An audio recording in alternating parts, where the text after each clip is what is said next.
Hello, awesome people! I hope you're having a great day today. Today we're taking a look at Merle Prout's next short story in the Tales of the Lovecraft Mythos collection that we're doing a deep dive into. It's about 22 pages long. It's called The House of the Worm. I read it again last night. It took me about 40 minutes for me to read it a second time. I picked up this collection, and I'll link to you in the comments below.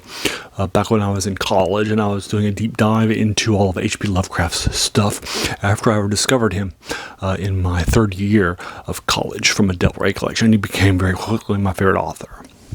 And my first favorite horror author, from Michael Moorcock. So we've been doing a deep dive into some of his stuff. Now that we're here in and around October, which I dedicate to the Cthulhu mythos, which he created, and sort of a cosmic horror stuff. Now this section of the books, starting with the previous short story that I just reviewed, that I just read a couple days ago, which I've reviewed for you folks, is actually the beginning of the section of the book here that deals with things that were influenced by H.P. Lovecraft, but are not actually in the Cthulhu mythos, which is why it's called Tales of the Lovecraft mythos instead. So this one is fun. I liked it.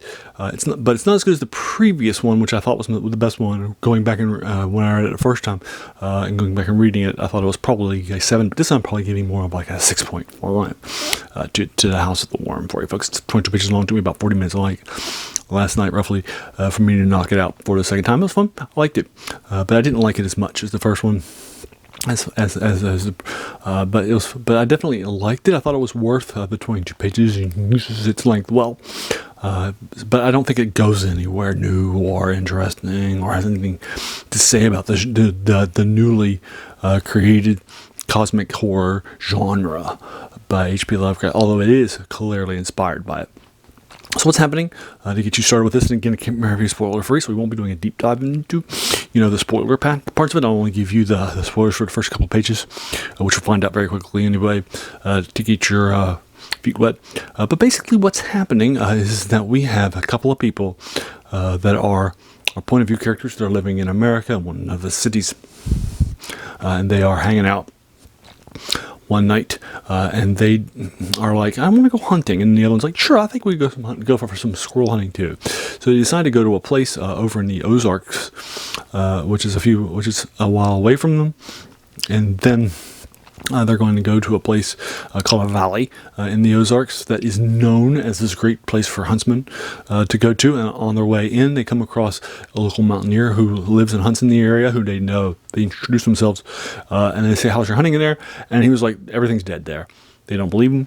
They believe that some things have gone weird in them that have caused them to believe that, because, old mountaineers that live by themselves who have lived out in the woods for a while are, considered to be a superstitious lot by these two city folks, so they don't really believe him. They arrived to the valley. It has a bunch of fall colors in it rather than the colors it should be right now, and the smell of death and decay is very, very oppressive. And there's nothing alive. And then dark and bad things happen, and that's about 5 pages or 6 pages into the 22-page short story. So I'll go ahead and leave you to what happens, what's happening with the valley, and the smell of death, and the fact it's already past its normal season, and so forth. In the House of the Worm by Merle Prout. So there you are. Again, I'm giving this probably a 6.5 out of 10.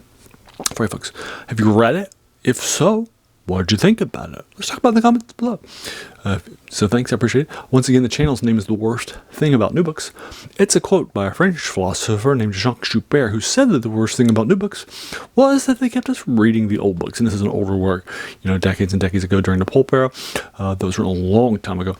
I'll see if it's online. Most of the things in this section that are in the Lovecraft-inspired section rather than the Cthulhu mythos aren't huge hits today, even though they are past the copyright date. So I don't know if I'll be able to hit it. We'll find out when I do it. But it might be possible, even if it has passed its copyright, that it's only going to be found in this Tales of the Lovecraft mythos.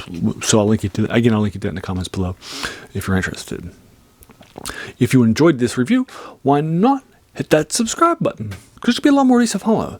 And then finally, I just want to thank you so much for taking some time out of your day and investing it and watching my video. We all have so many things that are happening in our lives, and we're pulled in so many different directions. So the fact that you spent this time with me, that's incredibly humbling, and I appreciate it. So thanks again, and have an amazing day.